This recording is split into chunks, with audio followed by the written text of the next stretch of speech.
Buenas tardes, compañeros. Vamos a dar solo unos minutos para ver si se une un poco más de gente. Digamos, empezar.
Muy bien, creo que ya somos más de la mitad.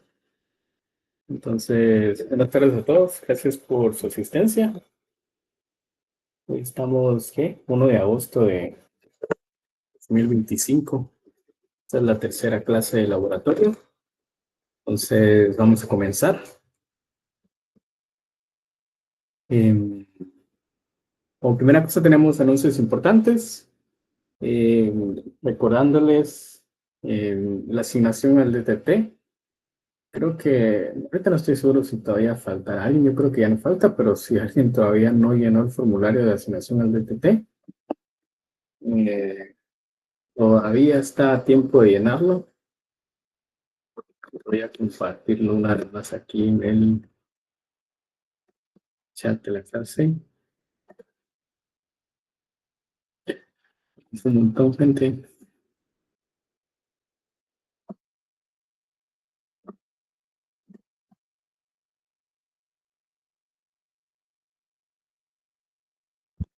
Pues ahí está. Por si alguien de casualidad no lo ha llenado, pues lo puede llenar ahí.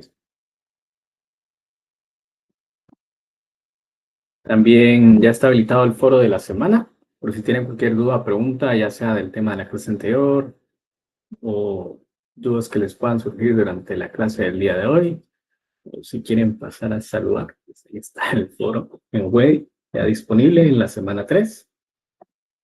Y también avisarles que hoy vamos a dejar lo que sería la otra. Sin spoiler ahí, pero hasta el final de la clase vamos a ver eso. Entonces, antes de iniciar, no sé si alguien tiene alguna duda o pregunta, una inquietud que quiera mencionar antes de comenzar la cita. Bien, muy bien. Entonces, esta es nuestra agenda para el día de hoy. Vamos a ver los siguientes temas, que sería la personalización del kernel de Linux, depuración y pruebas del kernel, definición y función de las llamadas al sistema, flujo de una llamada al sistema, llamadas comunes y desarrollo de llamadas al sistema. Vamos a ver también un pequeño ejemplo práctico, como pues, en todas las clases. Competencias que vamos a desarrollar el día de hoy. Entender el marco de referencia a la estructura lógica general de un sistema operativo que le permita la utilización, análisis y diseño de sistemas operativos. Esta es la misma que teníamos la semana pasada. Y también vamos a agregar ahora desarrollar e implementar nuevos sistemas operativos y modificar funcionalidades de sistemas operativos existentes. Como les decía la semana pasada, estas son competencias que un estudiante de sistemas va desarrollando a lo largo de la carrera. Y estas son las que nosotros pues, vamos a tratar de transmitirles el día de hoy. Entonces, vamos a comenzar con el tema de la personalización del kernel de Linux. Para personalizar el kernel de Linux, con personalizar nos referimos prácticamente a meterle mano al código, cambiarle cosas que sea diferente al código original. Y para hacerlo, pues vamos a pasar por diferentes pasos. El primero de ellos es la configuración. Dice que el proceso comienza con la configuración, un paso que determina las características y módulos que incluirá el kernel.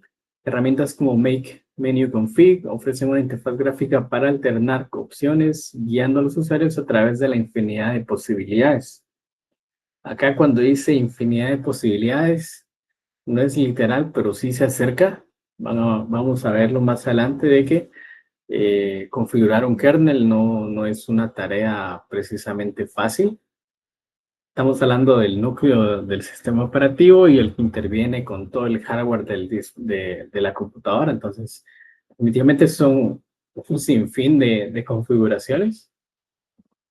Entonces, no es literal que es infinito, pero sí son un montón. Vamos a ver más a detalle también más adelante.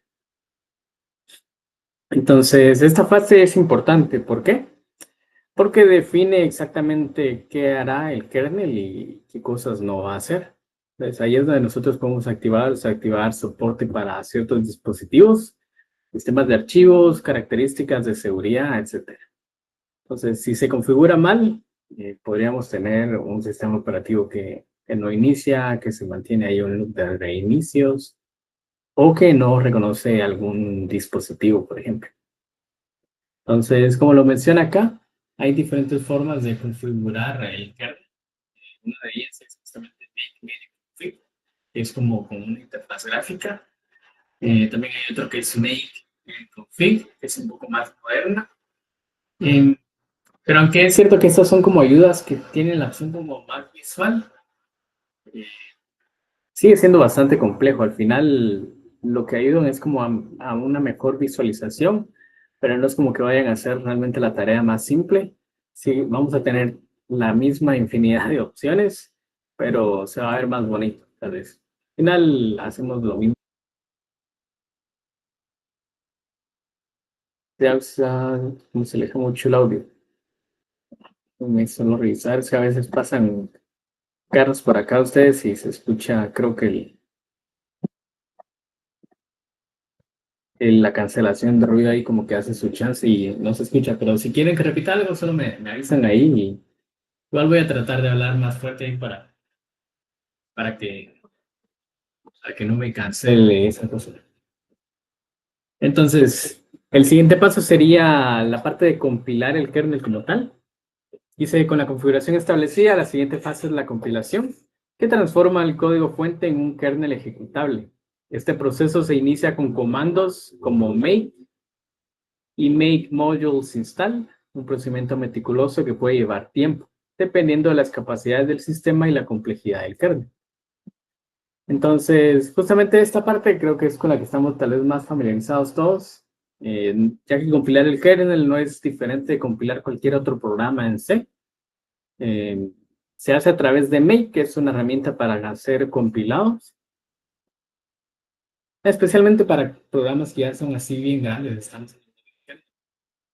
Eh, y justamente la parte de que puede llevar tiempo también es otra cosa eh, bastante a tomar en cuenta, digamos, ya que compilar el kernel puede llevar, digamos, si tenemos un muy buen equipo, puede ser tampoco como unos 10, 15 minutos, y si no, pues podemos estar ahí hora, hora y media compilando el kernel. Entonces, sí, ese es como que el paso más tardado de todo lo que vamos a ver. Luego tenemos lo que sería la instalación del kernel. Entonces, una vez de que ya lo tenemos compilado, se instala el nuevo kernel. Esto implica copiar la imagen del kernel al directorio de arranque y posiblemente actualizar la configuración del gestor de arranque para incluir el nuevo kernel como opción de arranque, garantizando así que el sistema pueda arrancar con este núcleo personalizado. Entonces, normalmente esta parte de actualizar el gestor de arranque ya no hace falta hacerla, porque la parte de instalarlo automáticamente actualiza el gestor de arranque. Si no lo sabían, Linux, no Linux, el gestor de arranque pues es el famoso Groove en este caso. Y es el que trae Linux Mint por defecto, ¿verdad? Groove. Entonces, normalmente, o mejor dicho, anteriormente lo que se hacía era que se compilaba, se generaba la nueva imagen del kernel y uno tenía que instalarla manualmente, actualizar el Groove, recompilarlo y ahí ya aparecía. En este caso ya es parte del comando de instalar.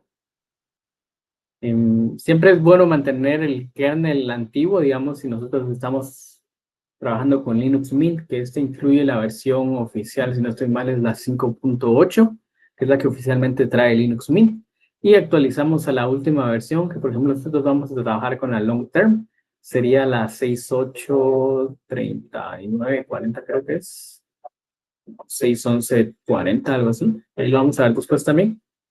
Lo ideal es dejar ambas. Entonces, digamos que si nosotros configuramos mal algo, podemos siempre volver a iniciar el sistema con el kernel anterior. Que esto también por defecto no es que se elimine, pero si nosotros podemos eliminarlo manualmente si queremos, ¿verdad? Entonces, lo ideal es mantenerlos ambos. Por último, tenemos las pruebas y validación. Dice que ya es el último paso, cuando se reinicia el sistema con el nuevo kernel. Y esta fase es crucial para verificar si el sistema funciona como se espera, con todo el hardware reconocido y funcionando correctamente. Entonces, ya en esta parte prácticamente se trata de probarlo. La prueba más importante es que inicie. Si no inicia, no hay de otra. Hay que ir a revisar qué está pasando. Pero si ya inició, no significa del todo que que esté funcionando al 100%. Puede ser que tal vez no haya reconocido algún dispositivo o algún dispositivo no funciona correctamente o no como se esperaría. Entonces, esas son las pruebas que uno debería hacer para ver que sí está funcionando el nuevo kernel correctamente. Por ejemplo, el Linux Mint que viene con la versión 5.8 del kernel por defecto y nosotros estamos actualizando a la 6, pues ya es una actualización mayor y tendríamos que verificar que si todos los dispositivos sigan funcionando con ese nuevo kernel. Luego tenemos la depuración y prueba. Entonces, dice que los logs del kernel son mensajes que el sistema operativo genera en tiempo de ejecución para informar sobre eventos importantes, advertencias, errores o simplemente para ayudar en el seguimiento del estado del sistema. En el contexto de desarrollo del kernel, los logs son vitales para entender qué está ocurriendo dentro del núcleo sin necesidad de herramientas invasivas. Se utiliza la función printk, análoga a printf en espacio de usuario. Pues, por ejemplo, aquí tenemos la línea de código que usaríamos, que es printk-kerninfo, que es una etiqueta para indicarle cuál es el nivel del mensaje que vamos a enviar. Ponemos, este es un mensaje de prueba. Y podemos también poner ahí, darle un formato como lo haríamos con printf, para añadir, por ejemplo, en este caso, una variable que es un entero, y terminando con un cambio de línea, para que los mensajes pues, se vayan agregando de una forma más fácil de entenderlos. Entonces, esta parte también es muy importante. ¿Por qué? Pues como estamos hablando del kernel, a menos de que estemos en una máquina virtual como tal, como la hacemos nosotros, pues no tenemos mayor forma de ver o depurar el kernel como tal. Al menos no como lo haríamos con otros programas de C que son mucho más fáciles de depurarlo. Acá lo que podemos hacer es simplemente mandar mensajes con el nivel adecuado para poder identificar en qué punto el kernel está fallando y ya no logra continuar. Entonces, prácticamente sirven para eso, para ver lo que está ocurriendo dentro del núcleo mientras el sistema corre. Es algo fundamental por la ausencia de un debugger. Y estos mensajes pues, se van almacenando en un ring buffer llamado Diagnostic Messages, que podemos consultar utilizando un comando que se llama DMESG. Vamos a ver más a detalle también después. Pero, por ejemplo, si algo llegara a fallar, pues podemos usar este registro de mensajes de diagnóstico del kernel para ver en qué punto fue que empezó a fallar, por ejemplo. Entonces, para mandar estos mensajes, estos logs al kernel, pues vamos a tener diferentes niveles de severidad que podamos adjuntar a nuestro mensaje porque digamos, en un punto nosotros probablemente queremos mandar muchos mensajes de información, de advertencias, para estar seguros de que vamos a saber en qué parte el kernel está fallando, por ejemplo. Entonces, al usar la severidad correcta, pues se nos va a hacer más fácil nosotros buscar exactamente en qué partes, por ejemplo, está fallando un error de emergencia, de alerta, un error crítico o uno de advertencia. Entonces, aquí tenemos los diferentes niveles que existen. Tenemos un total de 8 niveles. El primero, podemos ver aquí el nivel, la constante que se usa para enviar ese nivel de severidad y una pequeña descripción. Entonces, por ejemplo, tenemos el nivel 0, que es el más alto o el más severo, digamos. Dice que este sería como el más grave y se usa cuando el sistema está completamente inutilizable. Por ejemplo, errores del kernel que provocan un panic, crashea totalmente. Entonces, este realmente es raro que uno lo use directamente. ¿Por qué? Porque si nosotros sabemos que va a haber un error de nivel o severidad de emergencia, eh, pues no lo vamos simplemente a alertar, lo vamos a corregir si sabemos que va a pasar. Entonces, es raro que nosotros lo usemos manualmente. Generalmente lo vamos a ver a causa de cosas que nosotros hacemos y que el mismo kernel con sus sistemas de seguridad que ya tiene, pues lo va a enviar. Pero va a ser raro que nosotros manualmente lo vayamos a enviar uno de este nivel. Luego tenemos el kernel alert, que este es menos severo, obviamente, y generalmente se usa para situaciones que requieren intervención inmediata, como una falla de seguridad del sistema de archivos, o una corrupción crítica, o, o algo por el estilo, ¿verdad? Que se requiere que nosotros actuemos de manera inmediata. Luego tenemos kernel crit o crítico. Dice que estos son errores críticos como fallas de hardware o partes del kernel que no pudieron inicializarse correctamente. Luego tenemos kernel error, de error. Estos son ya como los errores más comunes. Este tal vez sí lo vamos a usar más para errores que nosotros queremos, ya que nosotros estamos detectando y queremos informarlos, que no van a causar que el kernel o que la computadora se muera por completo, pero sí van a causar que, por ejemplo, tal vez una acción específica falle. Entonces nosotros queremos capturar esos errores e informarlos a través de este nivel de alerta. Luego tenemos warning, y de acá para abajo los siguientes 4 ya son considerados, digamos, los menos severos, son los que nosotros vamos a estar viendo todo el tiempo, que sería warning, que estamos hablando de que no se trata de un error, pero que podría llegar a ser un error, entonces mandamos solo la advertencia. Luego tenemos kernel notice, que es para información importante, kernel info, que literalmente es para mandar información de alguna acción que tuvo lugar y queremos dejar ahí alguna clase de información. Y por último, kernel debug, que este es el menos severo de todos y generalmente se usa específicamente para eso, para debug. Entonces, si nosotros normalmente queremos mandar información que solo nos va a servir para depurar, entonces lo vamos a mandar con este nivel. Entonces, aquí en la imagen también podemos ver de que tenemos que tenemos esta parte. Coches.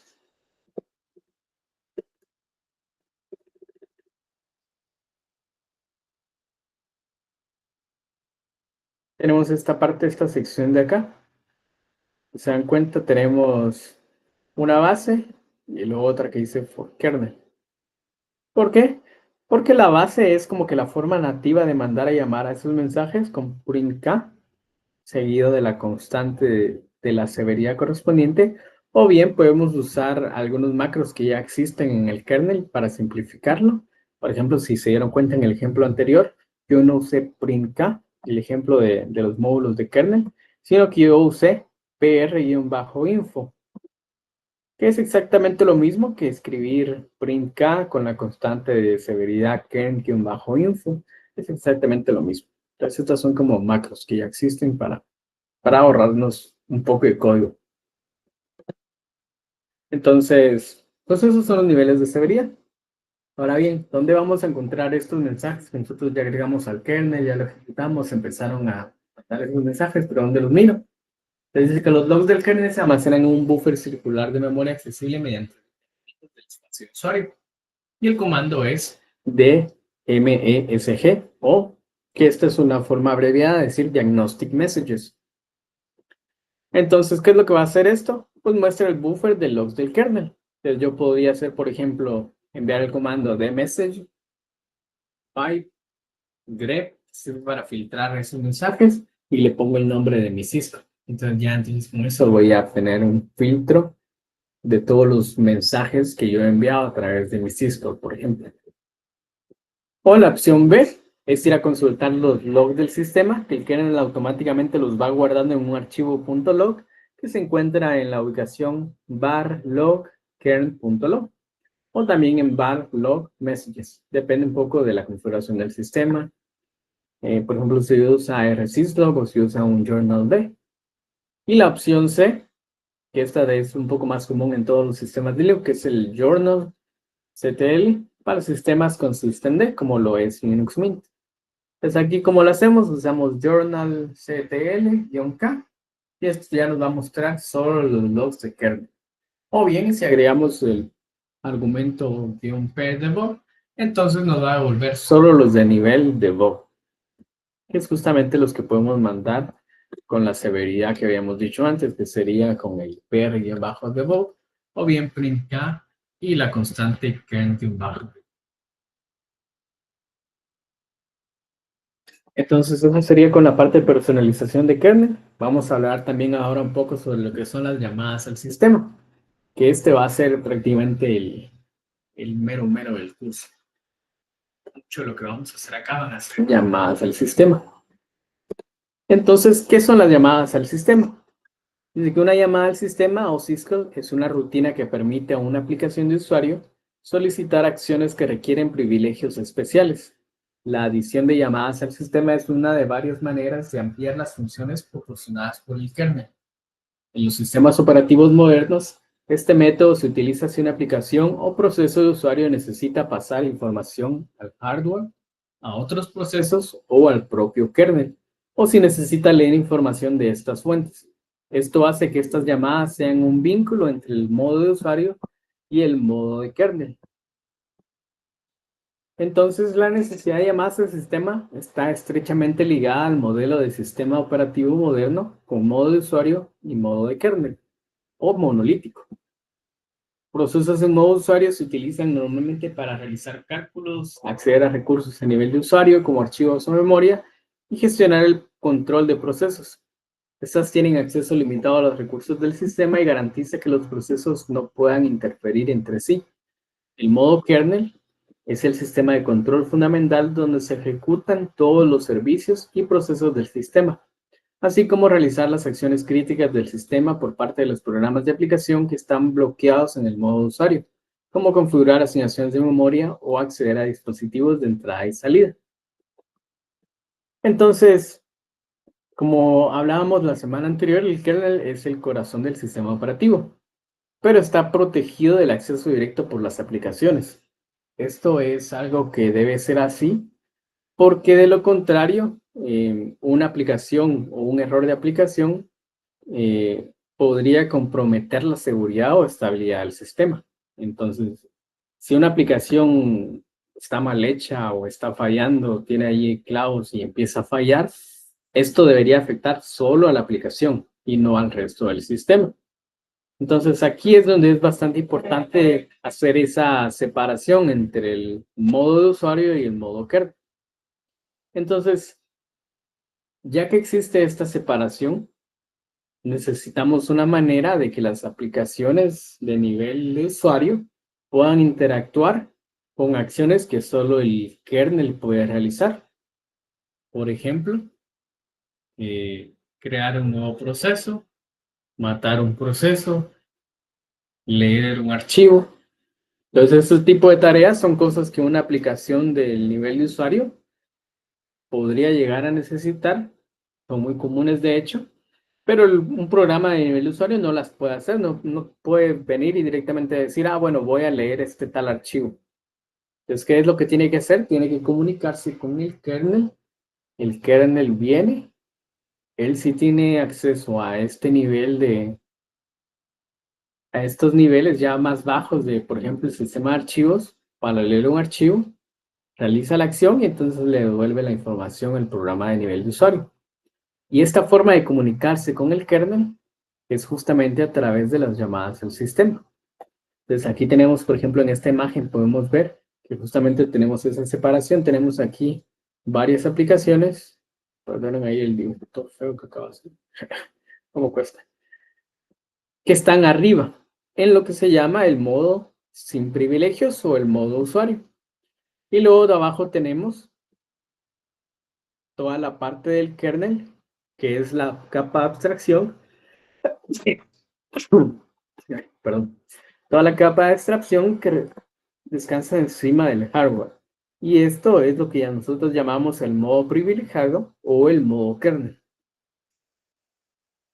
Entonces, ¿qué son las ISCOs? Pues son como puertas oficiales, por así decirlo. Es la forma de que el kernel dice, bueno, yo sé que ustedes necesitan acceso a tales cosas, entonces tengo que darles una forma de usarlas. Entonces, las ISCOs son esa forma oficial que el kernel ofrece para que una app, si quiere hacer algo delicado como leer un archivo, abrir una conexión de red o finalizar un proceso, pues como tiene que pedirse al kernel, el kernel viene y le da esas opciones. Así es. Entonces aquí tenemos más o menos el flujo de cómo ocurre esto. Dice que primero venimos desde el modo usuario, vemos un proceso en ejecución, viene y realiza una llamada al sistema. Esta llamada al sistema lo que hace es que se comunica con el kernel ejecuta esa llamada al sistema y le devuelve el resultado otra vez al programa o la aplicación en el modo usuario. Pues dice que en Linux realizar una llamada al sistema implica transferir el control del modo usuario sin privilegios al modo kernel que sí tiene privilegios. Los detalles de esta transferencia varían de una arquitectura a otra y las bibliotecas se encargan de recopilar los argumentos de la llamada al sistema y, si es necesario, organizarlos en forma especial necesaria para realizar esta llamada. Entonces vamos a hablar ahora un poco sobre las llamadas comunes o las que más vamos a estar utilizando o las que se utilizan realmente cuando uno trabaja en un programa de usuario. La primera que tenemos es fork. Dice que el kernel crea un nuevo proceso hijo, realizando una copia del proceso que realiza la llamada al sistema, proceso padre. Entonces, a excepción del process ID o el PID y el PPID, los dos procesos serán inicialmente idénticos. De esta forma, los nuevos procesos obtienen una copia de recursos del padre, heredan el entorno, y el proceso hijo tendrá copias de los descriptores si los utiliza el proceso padre. Sin embargo, las copias de los descriptores harán referencia a los mismos objetos subyacentes. Entonces, su sintaxis es, tenemos la inicialización de un entero, una variable entero, PID, igual a fork. ¿Por qué? Porque la función fork lo que devuelve es un entero numérico. Este retornará un valor diferente dependiendo de en dónde sea ejecutado. Sus posibles valores son 0 cuando se ejecuta desde el proceso hijo, PID del nuevo proceso cuando se ejecuta del proceso padre, y -1 si ocurre un error al crear el nuevo proceso. Entonces aquí podemos ver en la imagen más o menos cómo funciona. Tenemos un fork, y tenemos otro, aquí tenemos otro. Si se trata del proceso padre, entonces aquí tenemos un segundo proceso hijo, y cada vez que llamemos a un nuevo fork, entonces va a estar ahí anidándose ese nuevo proceso que se acaba de clonar. Luego tenemos lo que es la función o la llamada al sistema, mejor dicho, exec. Dice que la llamada al sistema exec permite reemplazar los segmentos de instrucciones y de datos de usuario por otros nuevos a partir de un archivo ejecutable en disco, con lo que se consigue que un proceso deje de ejecutar instrucciones de un programa y comience a ejecutar instrucciones de un nuevo programa. Exec no crea ningún proceso nuevo. El programa que se está ejecutando actualmente finaliza inmediatamente y el nuevo programa comienza a ejecutarse en el contexto del proceso existente. Entonces, fork y exec van muy de la mano. ¿Por qué? Porque hacer simplemente un fork, aunque podría tener su utilidad, generalmente no me sirve de nada. Entonces, cuando nosotros iniciamos el sistema operativo, el primer proceso que existe y que de hecho tiene el process ID 1 es el int o el systemd. Y este es el que se encarga de empezar a ejecutar en cascada el resto de procesos necesarios para que el sistema operativo funcione. Entonces, a excepción del proceso número 1, que ese se crea de manera sintética, digamos, o natural, todos los demás se crean a partir de un fork. O sea que muchos de ellos son fork del proceso inicial 1 y muchos otros van a ser fork de otros subprocesos hijos de ese proceso inicial. Pero en general, cada vez que nosotros ejecutamos un nuevo proceso, lo que está ocurriendo es un fork. Incluso cuando nosotros, por ejemplo, abrimos la terminal, si estamos usando una interfaz gráfica, entonces lo que está sucediendo es que está ocurriendo un fork de la interfaz gráfica que estemos usando. Por ejemplo, si estamos usando Linux Mint con Cinnamon, pues hay un fork ahí de la aplicación del explorador de archivos, que es el Nautilus. Hay un fork de ese proceso y luego exec viene y reemplaza la ejecución de ese nuevo proceso, que es un clon del proceso padre, y dice, bueno, ya no necesitamos el código del proceso padre, vengo lo reemplazo por la instrucción del nuevo comando que yo quiero ejecutar, que sería la terminal en este caso. Y una vez estamos en la terminal, cualquier comando que yo le ponga a la terminal también va a ser un fork y un exec. ¿Por qué? Por ejemplo, digamos que estamos en la terminal y yo quiero listar los archivos que hay en un cierto directorio, que es el comando ls. Pues cuando yo escribo ls y le doy enter, lo que está sucediendo realmente es que primero va a suceder un fork. Entonces se va a clonar el proceso padre, que en este caso es la terminal. Luego va a suceder un exec, que va a cambiar la ejecución del programa cargado del proceso padre, que era la terminal, y es reemplazado con el binario del programa ls. Una vez que ya se reemplazó con exec, pues se ejecuta y ya sucede el proceso normal de lo que hace ls, que es listar los directorios junto con los argumentos que se le hayan pasado. Entonces, estos dos van muy de la mano de él, por eso, y esa es prácticamente la función que tiene. Luego tenemos wait y exit. Dice que la llamada al sistema wait suspende la ejecución del hilo que lo llama hasta que uno de sus hijos termine. Se utiliza un parámetro status para comunicar al proceso padre la forma en que el proceso hijo termina. Por convenio, este valor suele ser 0 si el proceso termina correctamente y cualquier otro valor en caso de terminación. Exit, por el contrario, es un programa que utiliza la llamada al sistema exit para finalizar su ejecución. El sistema operativo recupera recursos que fueron utilizados por el proceso después de la llamada al sistema exit. Entonces, aquí podemos ver que después de un fork, como les decía, va a suceder un exec para llamar al binario del programa que realmente queremos ejecutar y luego sucede un exit. Ahora, este fork vino de un proceso padre. Entonces, esta línea sigue la ruta que seguiría si fuera el proceso hijo. Y esta otra sigue la ruta del proceso padre. Ahora, si en el proceso padre yo no hago un wait, cuando este proceso hijo termine, el padre ni se va a enterar. Va a ser que tal vez este termine de manera inmediata y como no me quedo esperando al hijo, pues el hijo ni siquiera terminó su ejecución porque se murió todo el programa antes. Entonces, para evitar esto, ¿qué hago? Vengo yo y uso wait. Con wait yo le digo, ok, esperemos a que nuestro nuevo proceso hijo termine y cuando termine, entonces seguimos desde ahí la ejecución del programa. Pues para eso sirve. Y por último, pues el comando exit, que como bien dice aquí, sirve para finalizar la ejecución del programa. Independientemente si es un proceso hijo o un proceso padre, si yo llamo exit, ese proceso se va a terminar.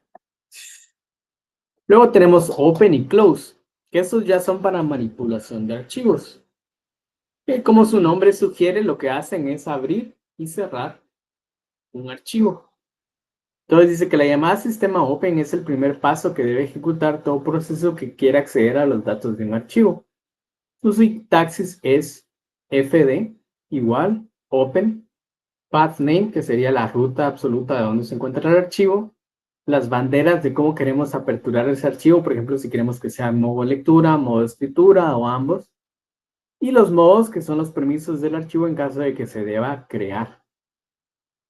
Ahora, ¿qué es fd? Es un file descriptor. Cuando nosotros hacemos un open, no nos va a devolver un archivo como tal, sino que nos va a devolver un valor del tipo file descriptor, que es un entero que representa el descriptor de ese archivo. Cuando veamos las siguientes llamadas al sistema, vamos a entender por qué no nos devuelve un archivo como tal. Luego tenemos la función close, que dice se utiliza para cerrar un archivo que ya estaba abierto previamente, liberando esos recursos. Una vez que el archivo ya no es necesario, se debe cerrar para liberar recursos del sistema. Y la sintaxis es simplemente close y recibe como parámetro un entero correspondiente al file descriptor que nos devolvió la función, o mejor dicho, la llamada al sistema open. Entonces ahora tenemos también la opción de read y write, que sería leer y escribir, que también está relacionado a los archivos. Entonces dice que read permite que un programa lea datos de un archivo abierto y su sintaxis es number igual read, que es la llamada al sistema, va a recibir tres parámetros. El primero es un entero, o que sería un file descriptor, un buffer que es la dirección del buffer donde se van a colocar los datos leídos, y count, que es el número de bytes que el usuario quiere leer. Entonces, ¿qué devuelve esta función read? Devuelve la cantidad de bytes leídos si es positivo. En caso contrario, significa que la ejecución fue incorrecta. O sea, si nos devuelve un negativo, significa que hubo un error. Y luego tenemos write, que como su nombre sugiere, lo que hace es permitir que se escriban datos en un archivo que ya se encuentra abierto. La sintaxis es muy similar a read.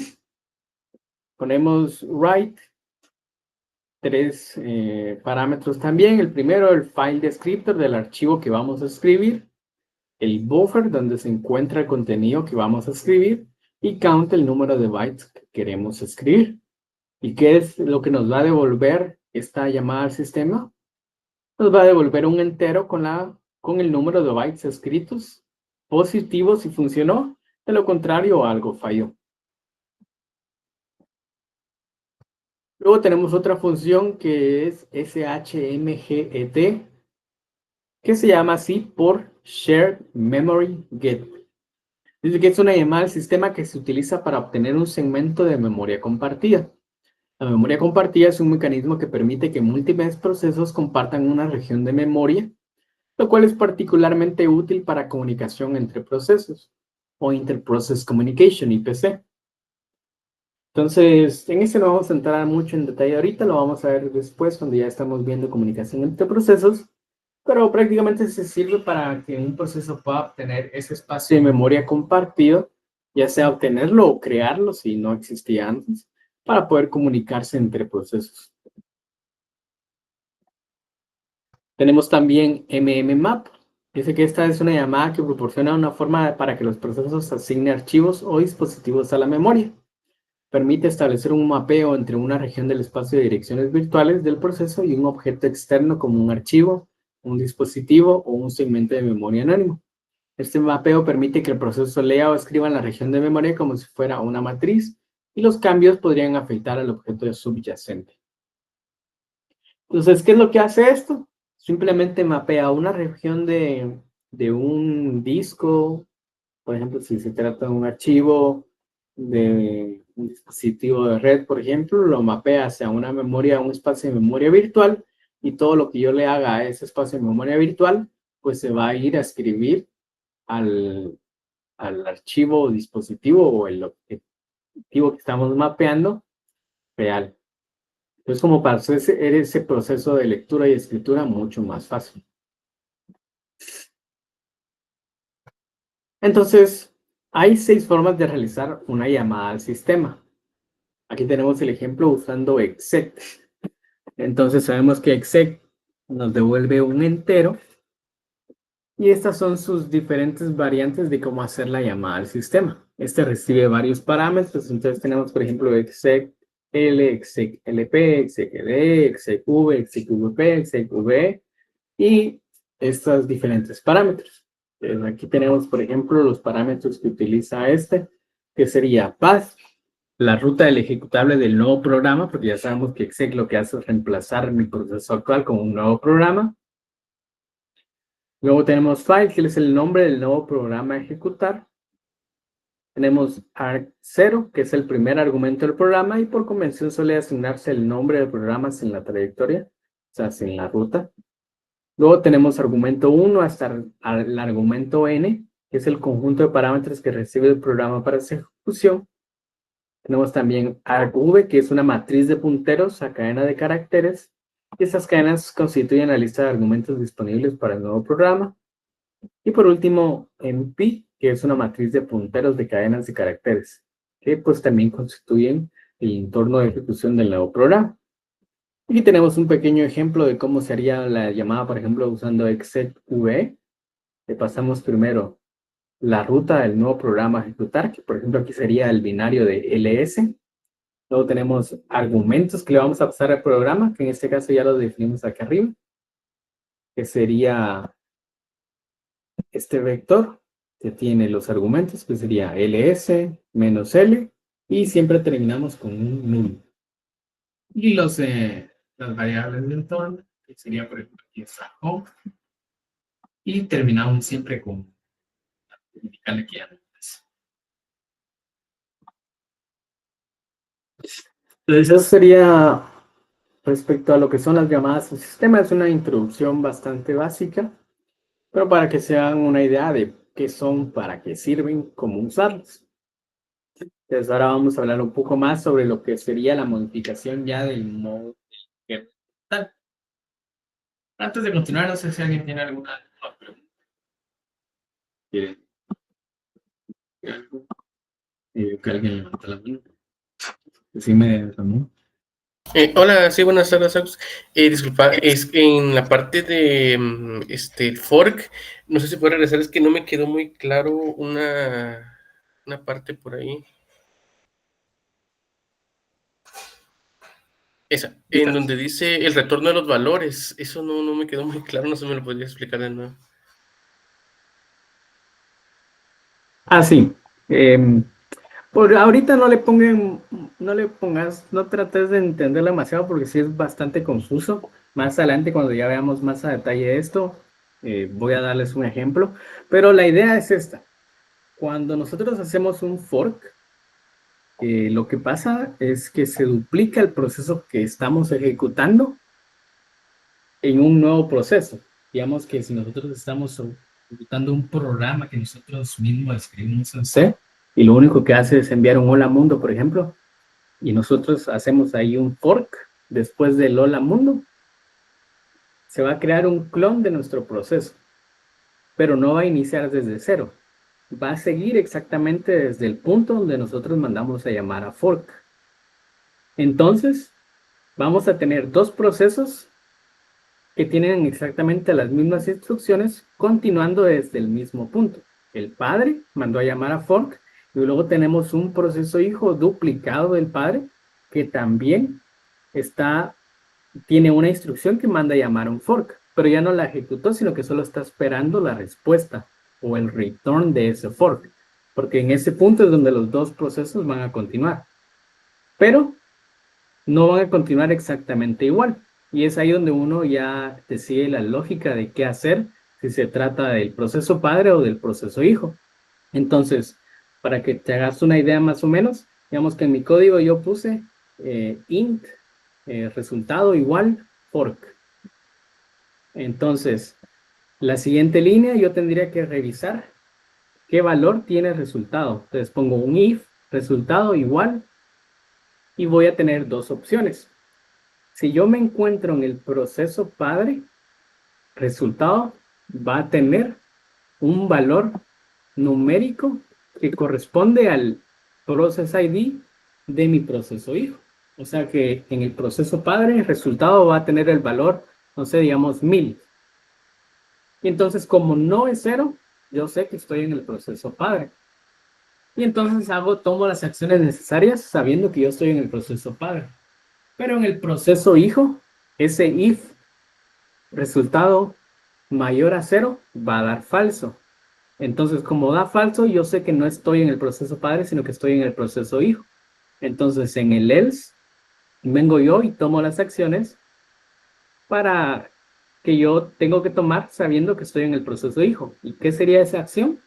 Pues reemplazar mi proceso con el ejecutable del que me interesa pues ejecutar, valga la redundancia. Digamos que si yo en mi proceso padre lo que quiero hacer es ejecutar el binario de un programa diferente, en ese else vengo yo y digo, ok, voy a hacer un exec, por ejemplo, para reemplazar ese proceso que acabo de clonar y mandar a llamar a otro binario, por ejemplo. Entonces, justamente para eso sirve, porque como se está clonando prácticamente, pero se clona y sigue la ejecución justamente en el punto donde se retorna un valor. Entonces, mi proceso padre va a recibir como valor un número mayor que cero, pero el proceso clon, que es el hijo, va a recibir cero. Entonces, no sé si quedó más claro ahí. Sí, gracias. Gracias, Agus. Una pregunta más, ¿esto siempre se llama antes de un exec? ¿El fork siempre se tiene que llamar antes de un exec? No necesariamente, porque digamos, si yo estoy en mi programa y quiero reemplazar, digamos que estoy en el proceso padre y por alguna razón yo quiero reemplazar mi proceso padre con un nuevo ejecutable, un nuevo programa, o simplemente llamar a exec y lo que va a hacer es de que no va a existir un proceso ahí, simplemente estoy cambiando la ejecución de mi programa totalmente. Ujú. Ah, ok, gracias, Sebas. Está bien. No sé si alguien más tiene ahí alguna duda o pregunta.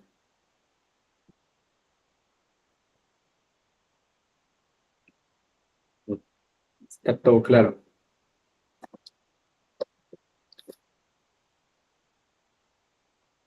Todo bien, va, excelente. Entonces, vamos a seguir ahora sí con lo que sería la parte de modificar el kernel. Entonces, para ya meternos de lleno en lo que sería la modificación del kernel, eh, acá justamente nos dice que el punto de partida sería ir a la página de kernel.org. Entonces, voy a abrir aquí la página y voy a compartir.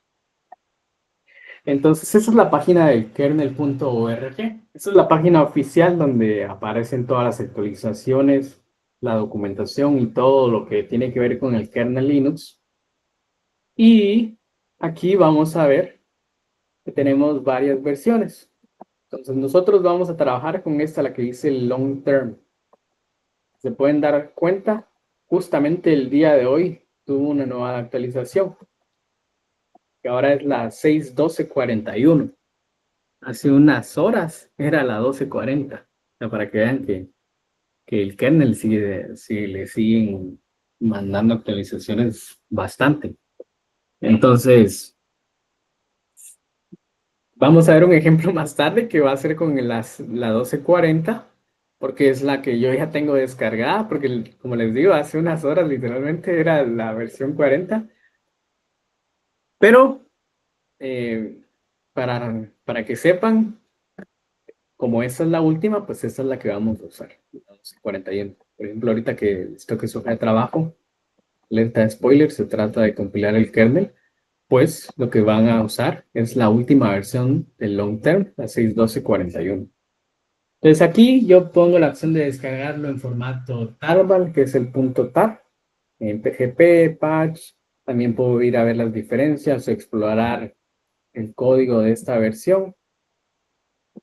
Y aquí está pues todo el código.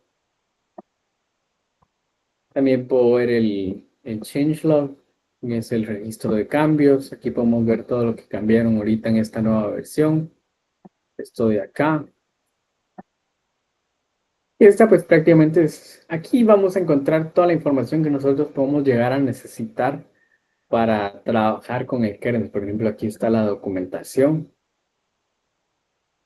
que aparece todo lo que podemos necesitar.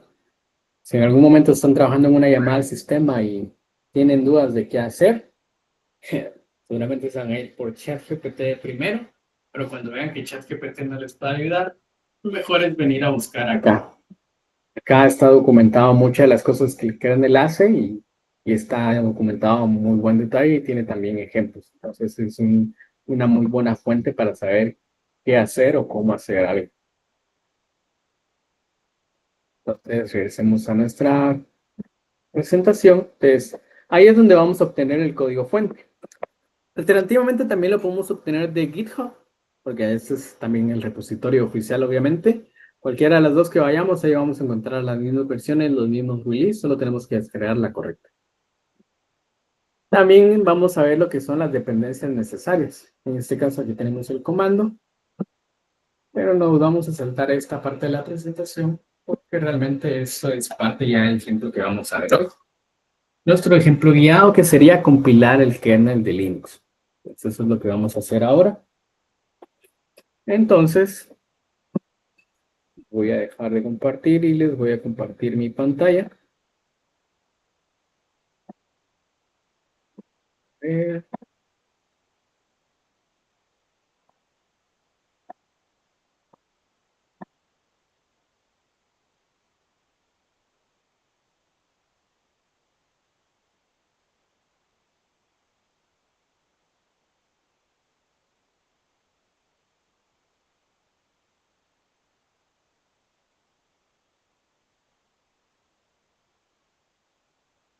no se miren.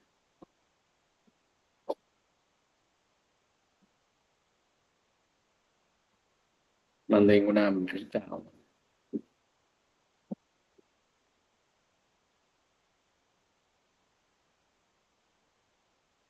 Gracias. Entonces,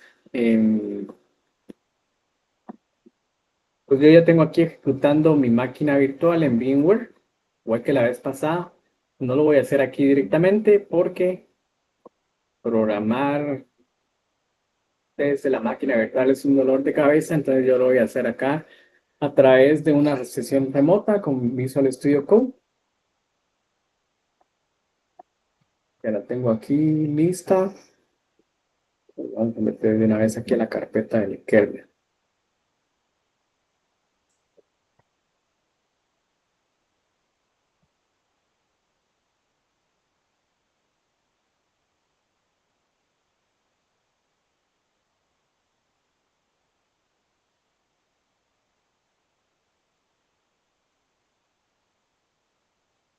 Antes de seguir aquí con el ejemplo, antes de que se me olvide,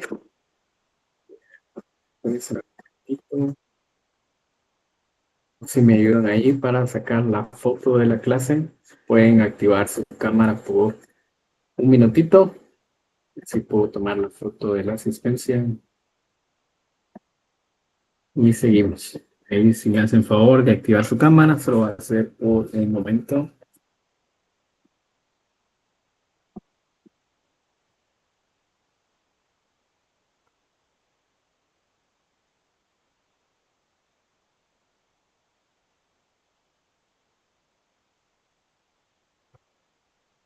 Gracias a ellos que ya están activando su cámara. Ahí son un par más que la puedo habilitar.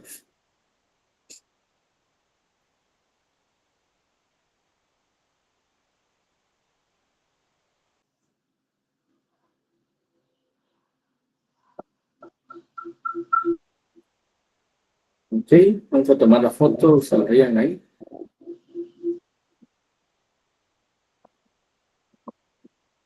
Y listo. Y muchas gracias.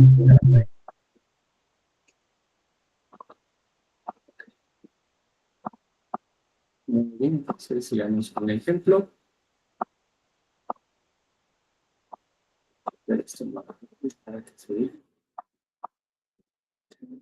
Ok, entonces, listo para hacer de cero. Cabal, como les digo, yo ya he descargado la versión 6.12.40, que era la última que había, pero ya nos pusieron una nueva. La vamos a descargar porque si no, no nos va a dar tiempo. Pero antes aquí yo ya tengo el kernel descargado, un archivo .tar.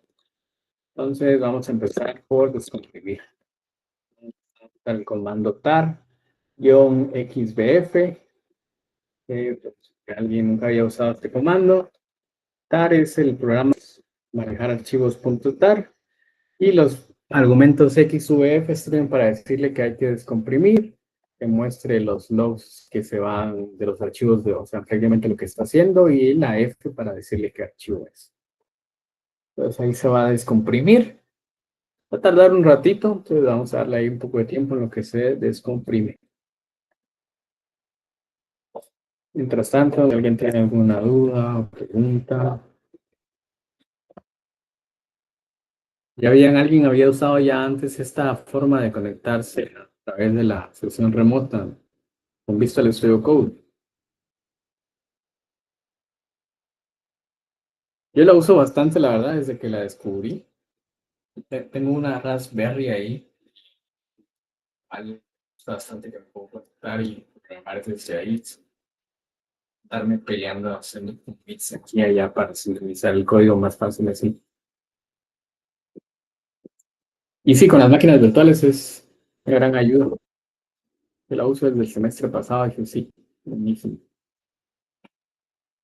Es bien útil.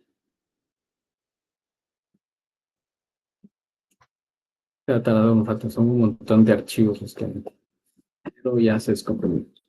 Entonces, ya que lo tenemos ahí, vamos a entrar a carpeta y podemos ver que aquí tenemos ya todos los archivos que nos interesan, la misma estructura que vimos hace un momento en la página de kernel.org y tenemos aquí nuestro makefile. Entonces aquí también nos aparecen los archivos Vamos a abrir el Makefile. Y aquí tenemos prácticamente las instrucciones de cómo vamos a construir todo el kernel. No vamos a entrar en todo esto, pero como pueden ver, Makefile aquí es todo su chance. Entonces, lo único que vamos a agregar acá, en el Makefile podemos ver que tenemos varias variables al inicio. Una dice versión, patch level y su level. Y si se dan cuenta, se refiere justamente a la versión de este kernel, que es la 6.12.40. Y tenemos aquí este espacio que dice extra version, que viene vacío por defecto, o sea que no lo usa, pero nosotros sí lo vamos a usar. Le vamos a poner, por ejemplo, lamp software-2. Y entonces, esta parte de compilar el kernel, el ejemplo, ya se encuentra en nuestro repositorio de ejemplos. Aquí se lo voy a poner en el chat por si alguien no ha ido al link. También ya está en Webby. Y ahí están las instrucciones de cómo compilar el kernel. Entonces aquí, aparte de este cambio que hicimos en el extra version, no vamos a modificar exactamente nada. Nada más, lo único que vamos a hacer es compilarlo tal cual está. Entonces, ¿qué necesitamos para compilarlo? Primero, instalar algunas librerías y dependencias que son necesarias. Entonces vamos a usar este comando, el sudo apt-y para decirle que sí a todo, install. Tenemos aquí el build essentials, el event courses, el developer, Bison, Flex, el SSL, el evalve y el faithful, que nos va a servir para hacer la compilación más tarde, como si fuéramos un superusuario sin serlo realmente. Vamos a ir a instalar todas estas dependencias. Ya las tengo instaladas, entonces va a ser rapidito. Una vez que ya tenemos instaladas, lo primero que tenemos que hacer es configurar el kernel, como habíamos hablado anteriormente. Ahora, como les había dicho también, configurar el kernel es una tarea titánica de verdad. Si nosotros lo hacemos desde cero, seguramente nos va a tomar un montón de tiempo y muy probablemente lo vamos a hacer mal. Es bien difícil.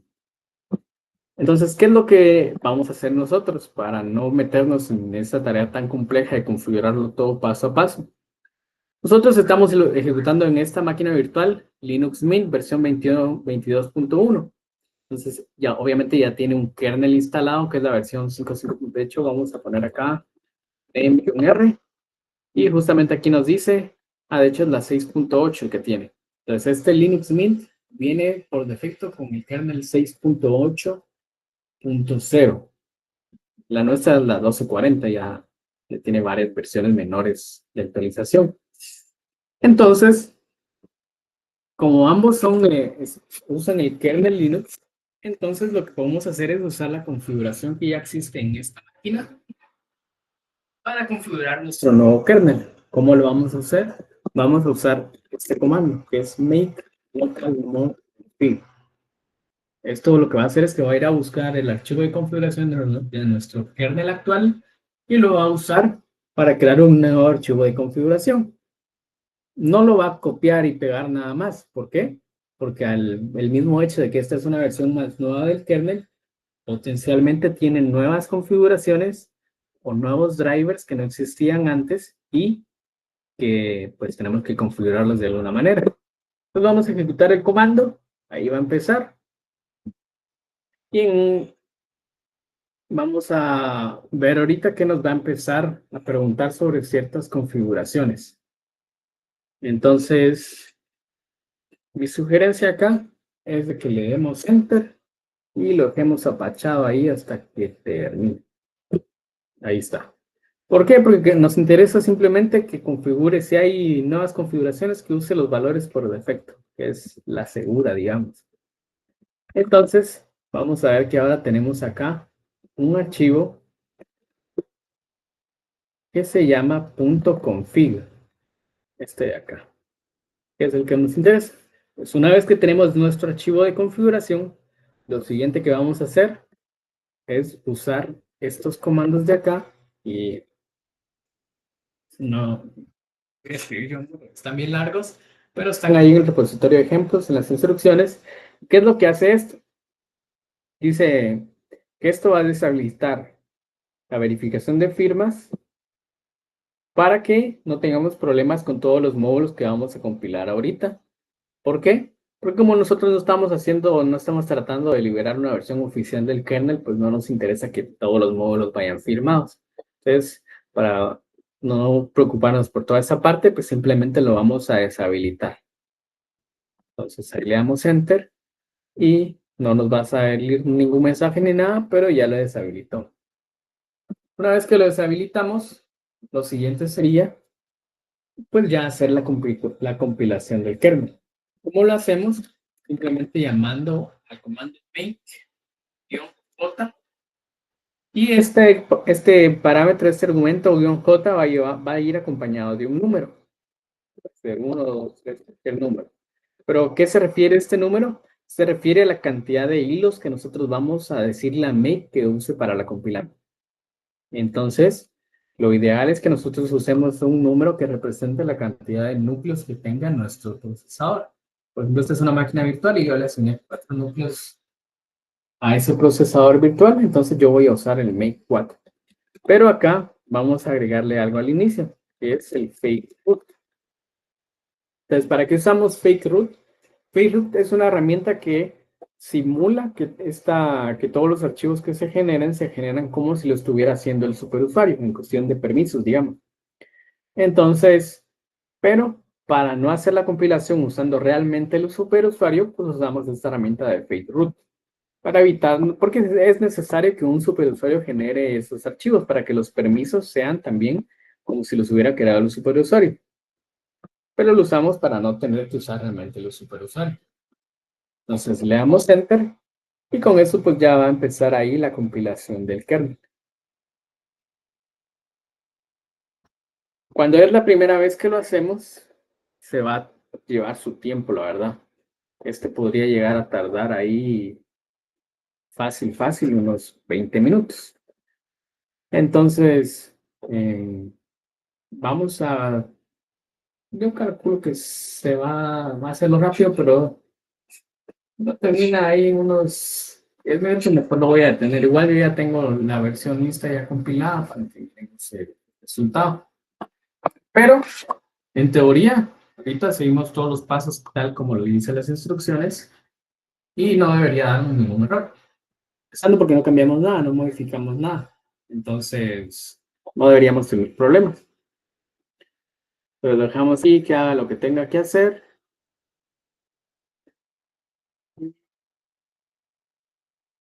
Dale, va.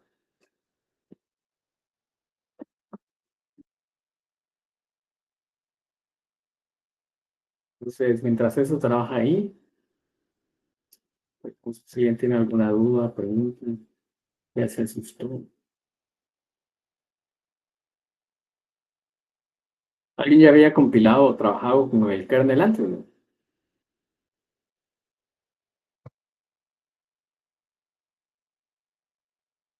Ah, nada.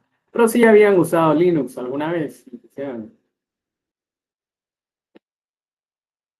dice, ¿qué tanto rendimiento le damos a la VM? Miren, depende de cuántos recursos ustedes tengan disponibles. Lo ideal sería darle todos los que puedan sin afectar el rendimiento de su máquina, obviamente. Porque entre más recursos tenga, pues más rápido lo va a hacer. El mínimo que pide esta versión de Linux Mint es 2 GB de RAM. El semestre pasado yo vi compañeros que sacaron el curso con su máquina virtual de 2 GB de RAM. ¿Les funcionó? Sí. ¿Les funcionó bien lento? También. Entonces, 4 GB yo diría que es lo decente, pero obviamente si nuestra máquina no tiene 4 GB no hay para dónde. Con 2 GB y que sea lo que tenga que ser, ¿verdad?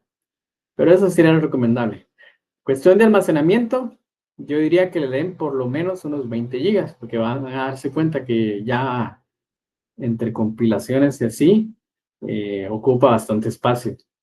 Entonces, se pueden ir unos 20 gigas bien fácil. En cuestión del procesador, por ejemplo, mi máquina tiene bastantes núcleos, entonces yo le puse 4. No sé si valga la pena ponerle más de 4, pero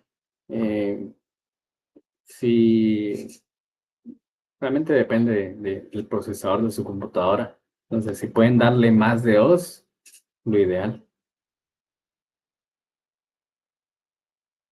Para ir sobrado, sí. Si tu máquina tiene 16 gigas, por ejemplo, yo le daría 6. Con 6 estaría decente. No creo que más de 6 vaya a afectar demasiado en la velocidad, porque ahí ya es un poco más tarea del procesador. Pero si tienes 16 gigas de RAM en tu compu, dale 6 a la máquina virtual y ahí vas re bien, digo yo.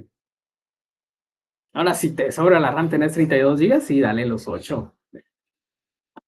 Está con aguacate.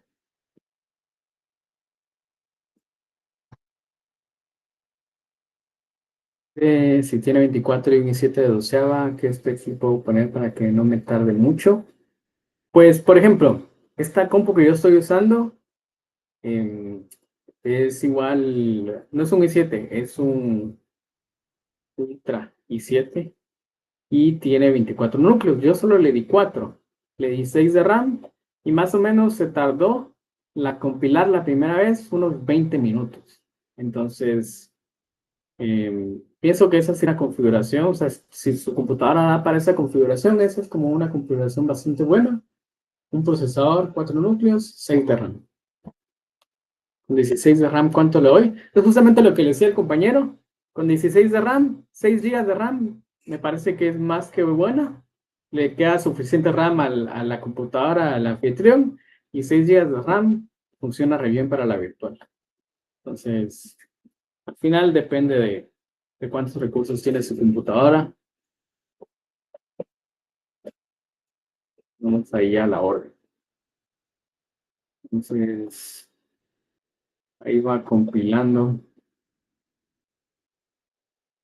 No sé si alguien tiene más dudas o preguntas. Les pregunto yo.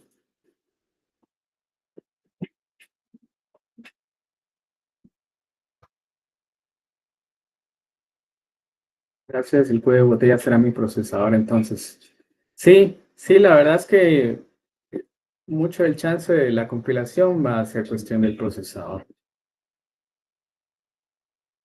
Nos tronamos el kernel, hay que hacer esto cada vez, ¿verdad? Con tronar me imagino que te refieres a que no funciona o que no inicia.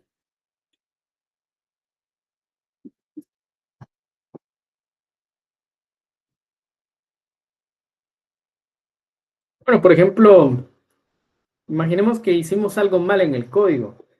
Pues la primera línea de defensa va a ser de que make no va a compilar, va a dar algún error. Les tronaba, o sea que se reía. Sí, pues mira, hay muchas formas de que truene realmente, pero generalmente te va a tronar durante la compilación. O sea que si hay algo mal ahí, ni siquiera va a compilar. Make te va a terminar con algún error y te va a decir que vayas a revisar qué onda. Muchas veces va a ser por las llamadas al sistema, algo que te faltó por ahí, o algo que te sobró, o algo que hiciste mal, pero iba a ser mucho más relacionado al código de C realmente. Porque el resto, a menos de que te hayas metido a modificar mucho la estructura del kernel, pues puede hacer por ahí el error, pero generalmente van a ser errores comunes de compilación de C. Entonces, ahora si te compiló y luego no te inició el kernel, ahí sí ya tocaría hacer un debug más a profundo, ver los logs, en qué parte se quedó, se detuvo o algo. Pero normalmente sí, vas a tener que regresar, iniciar con el kernel viejo, el que sí funcionó, y probar, cambiar algo, ver dónde falló y volverlo a compilar. Pero sí, esto de compilar el kernel va a ser su pan diario, compilar muchas veces. Yo lo recomiendo, y este es un consejo así bien, ¿cómo decirlo? Un spoiler bien temprano, digamos. Todavía falta algo de tiempo para que empiecen a ver ya lo que son las creaciones llamadas al sistema. Pero muchas de las cosas que ustedes van a hacer con llamadas al sistema es modificar aquí el kernel Lo pueden hacer primero con un módulo de kernel. Y es la razón por la que es lo primero que enseñamos nosotros a hacer, a crear un módulo de kernel. ¿Por qué? Porque si ustedes hacen un módulo de kernel, lo compilan rapidito, lo prueban, y si funciona, lo meten a una llamada al sistema y ya compilan todo el kernel. ¿Por qué? Porque es mucho más rápido compilar un módulo de kernel que estar compilando todo el kernel. Entonces, si el módulo les carga y funciona bien, ya están bastante seguros de que el código como tal funciona. Y no es necesariamente compilar todo el kernel, ¿verdad? Obviamente hay cosas que simplemente errores que van a detectar hasta que haga la compilación del kernel, pero por lo menos gran parte ya se aseguraron que sí funciona. Entonces ahí es un consejo que les doy.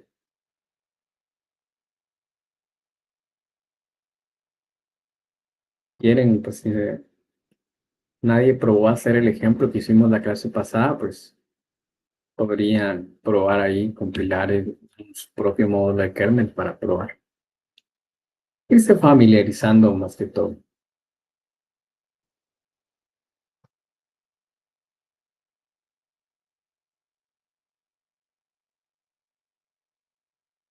Así.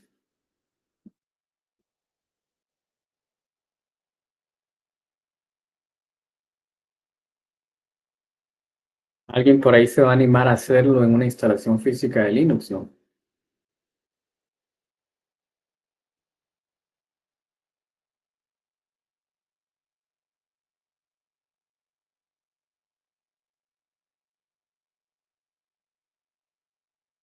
Desde cero. Como si sospechas que se quedó ahí congelado, decís vos, ¿no?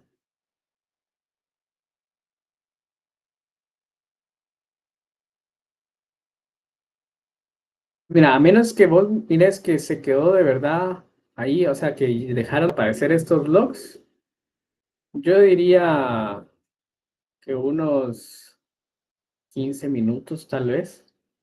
La verdad es que yo no me quedaba a ver así realmente log por log, a ver qué es todo lo que hace, porque como les digo, yo y no me voy a quedar yo esperando ahí viendo solo cómo avanzan los logs. Pero me parece que en ningún momento se queda sin mostrar logs.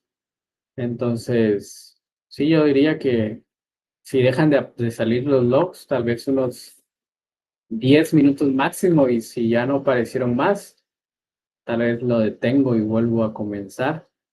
Pero sería raro, realmente. Yo no, el semestre pasado nadie me dijo que le pasara algo así, entonces dudo que les llegue a pasar, pero no, no espere mucho tampoco.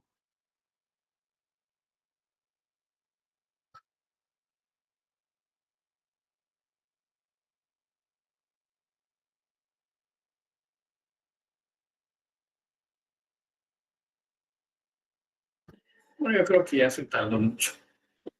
Iba a ser más rápido, pero vamos a quedar aquí esperando que se termine. Entonces, digamos que ahorita ya completamos. Entonces, ¿qué es lo siguiente que tendríamos que hacer? Lo siguiente sería usar el comando sudo make modules install, que este ya va a hacer la instalación directamente de los módulos de este nuevo kernel. Ahorita no me va a funcionar porque no terminó de compilar el kernel. Pero estos dos ya son mucho más fáciles, que son mucho más rápidos, pero el otro es sudo make install, cual tampoco va a funcionar ahorita. Pero este lo que hace es que viene a jalar todos los módulos que acabamos de compilar, los instala y también instala la imagen del nuevo kernel. También vuelve a recompilar el grub para que ese nuevo kernel sea funcional. Entonces, una vez que instalamos, ejecutamos estos dos comandos, ya quedó instalado nuestro nuevo kernel. Entonces, ¿cuál es el siguiente paso? Pues probarlo. Ahora, hay un detalle, y es que por defecto, al menos esta versión de Linux Mint, creo que todas en realidad, por defecto nos dan la opción de elegir cuál kernel usar para iniciar el sistema operativo. Entonces nosotros tenemos que modificarlo manualmente. Entonces, ¿dónde se modifica esto? Pues es también en Groove. Vamos a irnos a la ruta. Todo esto está en el ejemplo de GitHub, por si alguien quiere ir a la par o le quiere echar un ojo después porque le preocupa que no entendió dónde era o no se le quedó. No se preocupe, ahí está en el repositorio de GitHub. Entonces, esto sería en la carpeta etc default. Y aquí está este archivo que se llama groove. Entonces, voy a abrirlo yo con mi editor de archivos. Y lo que tengo que modificar es esta parte de acá que dice Group Timeout Style. Por defecto, no recuerdo ya qué opción está, la verdad. Pero la que tiene que decir es menú. También Group Default. Aquí me parece que hay otra opción, pero nosotros vamos a colocar Save. Y vamos a poner en Group Timeout igual a 10.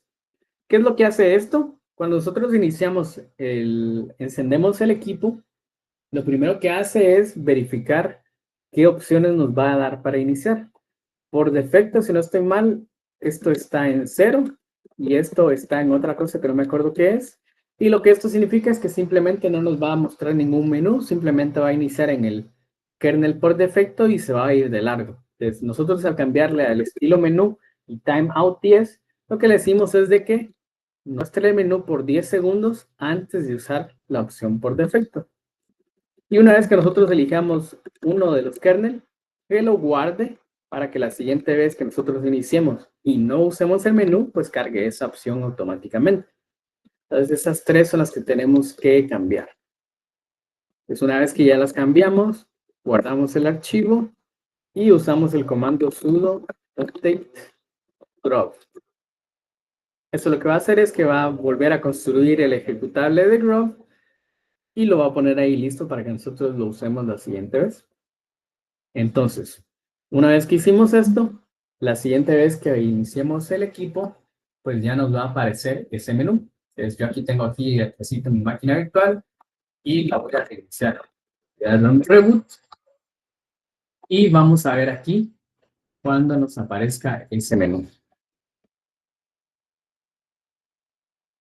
Entonces, vamos acá, que nos aparece una opción que dice Advanced Options for Linux Mint. Y si yo le doy Enter, me van a aparecer todos los kernels que yo tengo disponibles. Pues podemos ver acá que yo tengo las primeras, de hecho, las últimas dos opciones, el kernel original, que era el 6.8.0, el generic. Tengo su versión normal y su versión de recovery. Tengo también la 6.12.31, que era una versión que yo compilé antes. Y tenemos la versión que acabamos de compilar, entre comillas, porque realmente no la compilé, pero ya la había compilado antes, que es la 6.12.4 y el nombre extra que yo le puse, que es lab-sopes-2. Entonces yo le doy aquí iniciar y entonces va a iniciar el sistema operativo con ese kernel. Y si todo salió bien, pues no se va a morir la computadora y vamos a ver la pantalla de inicio.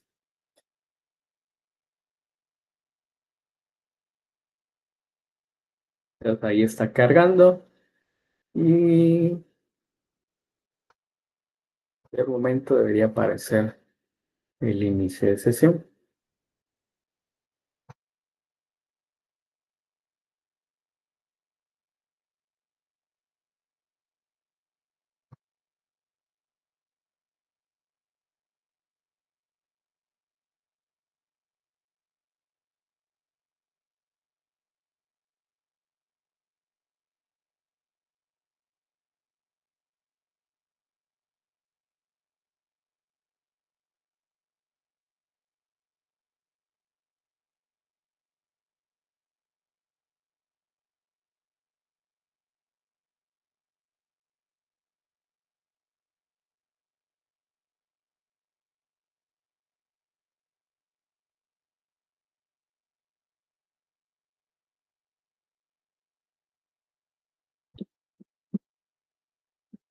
Entonces, inicio ahí.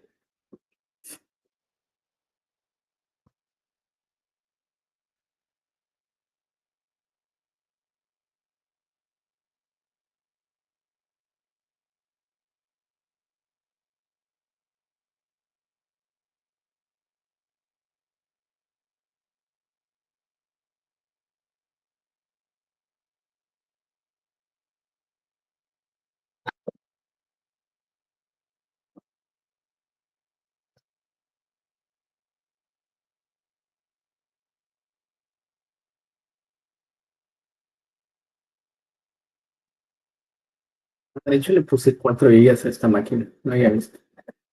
Bien, con 4 gigas funciona bastante bien.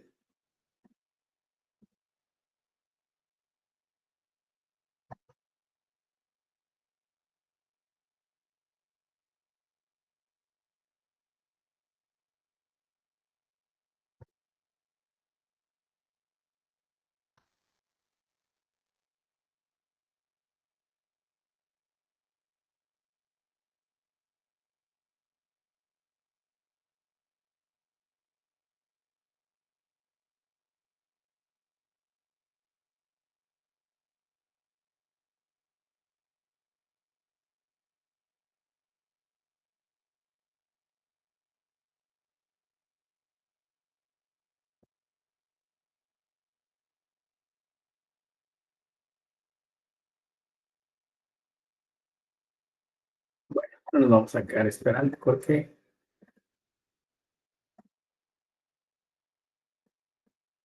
va a tomar mucho tiempo. Entonces voy a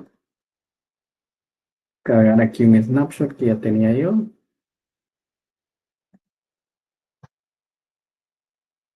Así no perdemos más tiempo.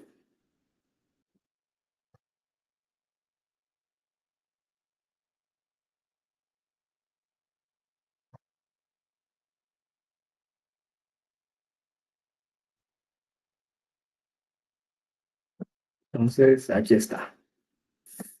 Entonces, le doy aquí en R y podemos ver que ya nos aparece el kernel que compilamos hace un momento, las 6:12:40. Pues la verdad es que el proceso es bien sencillo,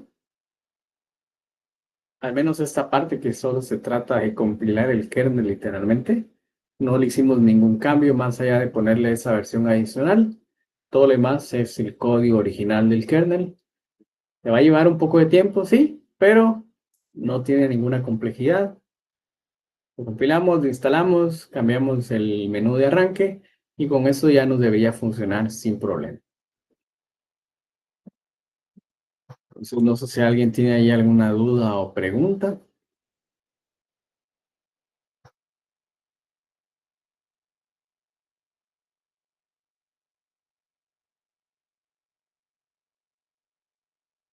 ¿Está todo claro?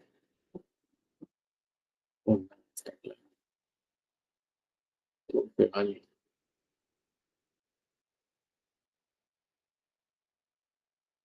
todo claro. Muy bien. Entonces, si no hay ninguna duda o pregunta, ahora sí voy a mostrarles la hoja de trabajo.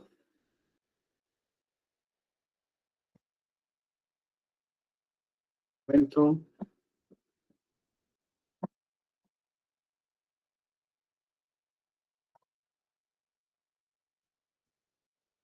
Y ahora sí, la hoja de trabajo. Entonces, esta es la hoja de trabajo número 1, que lleva por nombre compilar el kernel de Linux. Entonces, aquí tenemos, este es un nuevo formato de tareas de la mano de Cocosis. Posiblemente ya lo habían visto en otros laboratorios. Ya está cargado en Way también. Creo que lo puse para que apareciera hasta las 9, hasta las 7. Lo voy a habilitar de una vez, de hecho. Ya lo-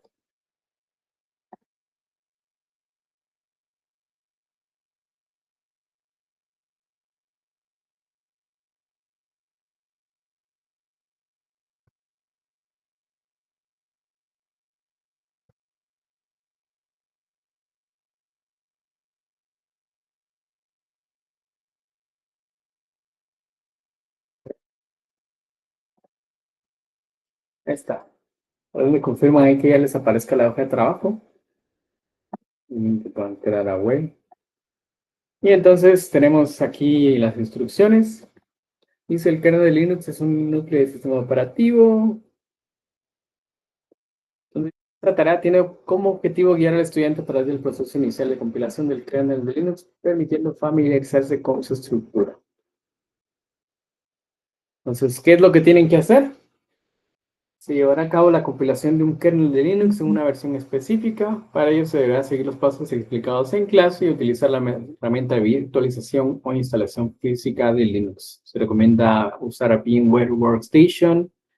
Pues pueden usar el player, pero acá lo voy a cambiar. Es el que tenemos cargado ahí en los archivos de Woody que yo ya le subí. Se complica la vida buscándolo. Entonces, ¿qué es lo que tienen que hacer?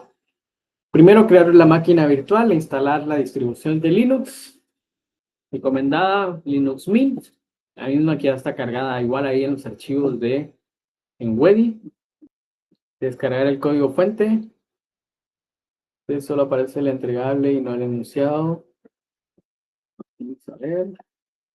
Yo creo que tal vez sí es eso. Pero me confirmaron.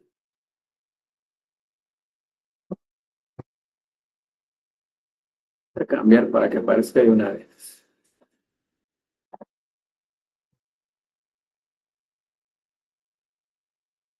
Ahí está. Ahora sí ya debería aparecerles.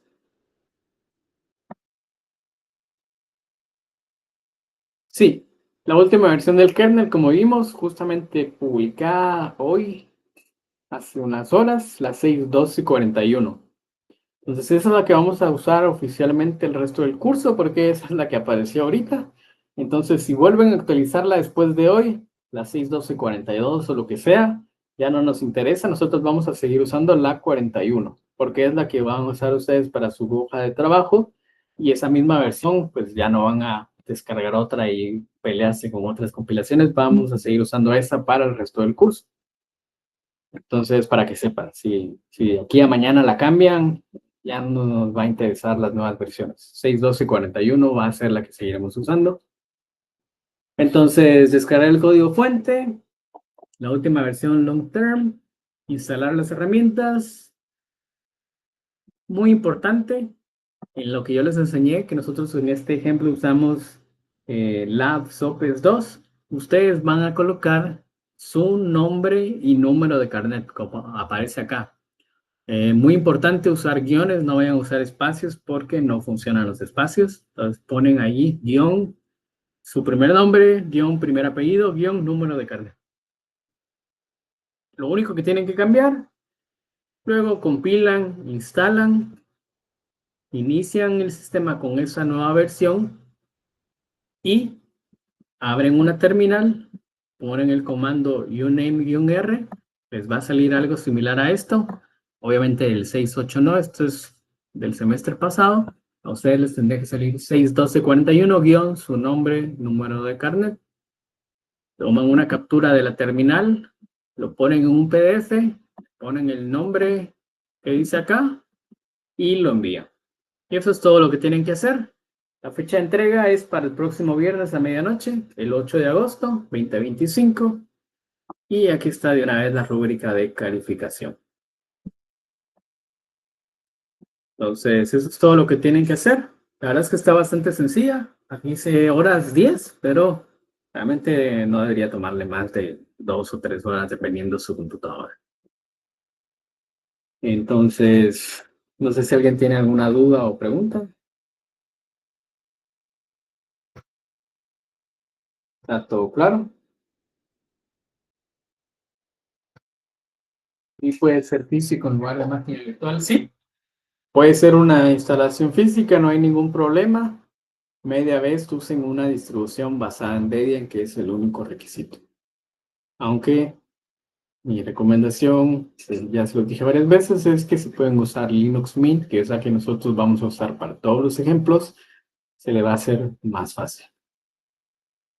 Pero sí. Entonces, si alguien tiene alguna otra duda o pregunta.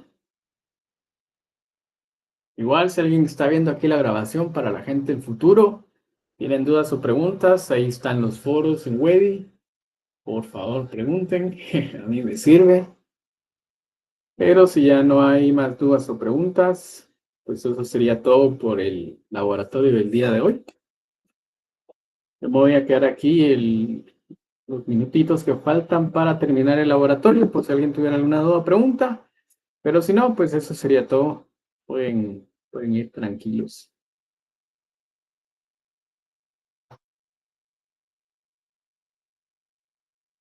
Adiósito a todos. Feliz noche. Feliz nochecita.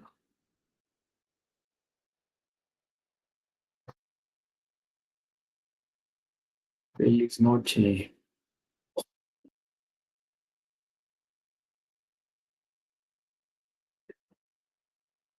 Si otra actividad de punteo, no. No, esa es la primera.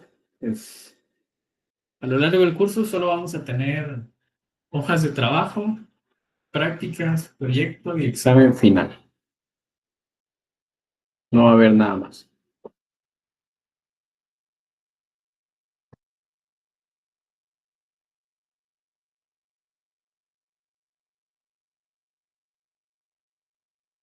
Feliz tardecita. Siguiendo los foros. Por si hay algún otro apps por ahí, nos comunicaron mañana, se les olvide. Feliz tarde. Le doy un entristezo por ahí de plano. Pensamos. Nos miramos mañana a la luna. Dice si había usado la versión que estaba en web y la cambio por la nueva. Sí, sí, sí. Vas a tener que compilar la nueva versión con la 1241.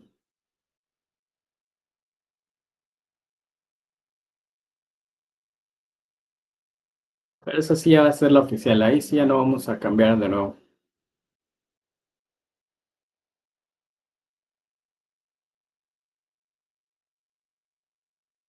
Dale, dale. Feliz tardecita a todos.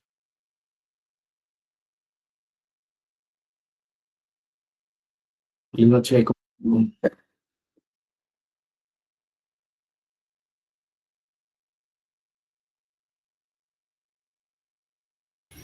Aux, disculpa una pregunta. Sí, decime. Si de alguna manera logro, ¿cómo se llama? Compilar el kernel en una instancia de la nube, no sé si podría, digamos, utilizar una instancia de la nube para hacerlo. Sí, no habría ningún problema con hacerlo de esa manera, solo con algunas observaciones. Ujú, No sé si tu instancia en la nube, y muy probablemente sí sea solo, o sea, que no tenga interfaz gráfica. ujú, Alerta de spoiler, va a ser necesaria para las prácticas. Entonces, si no tiene interfaz gráfica, te tocaría instalarla y solo te funcionaría en sesiones remotas. ujú. Se te podría complicar el asunto. No te digo que no se pueda hacer, pero sí, sí se te estaría complicando un poco cosas que sería mucho más fácil hacerla en una máquina virtual local o en una instalación física. Entonces, sí lo puedes hacer si te quieres tomar el riesgo. Ahora, si es una máquina virtual que tiene toda su interfaz gráfica, ahí estaría re bien. Puedes darle sin problema.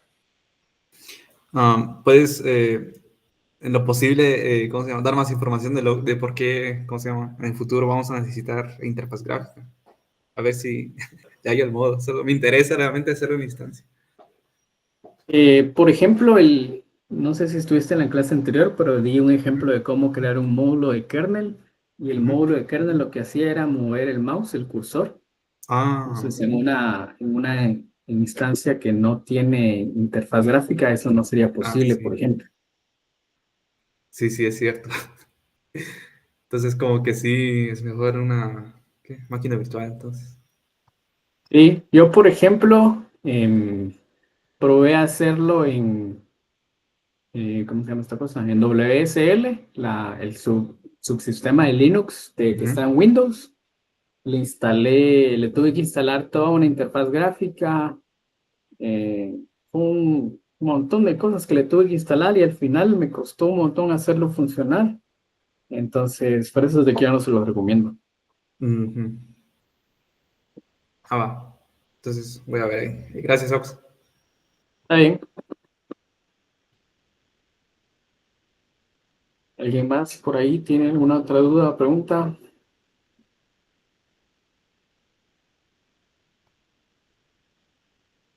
Pues, muchas gracias a todos por su atención. Los espero la otra semana siempre por acá. Cualquier duda, pregunta, Hasta la próxima.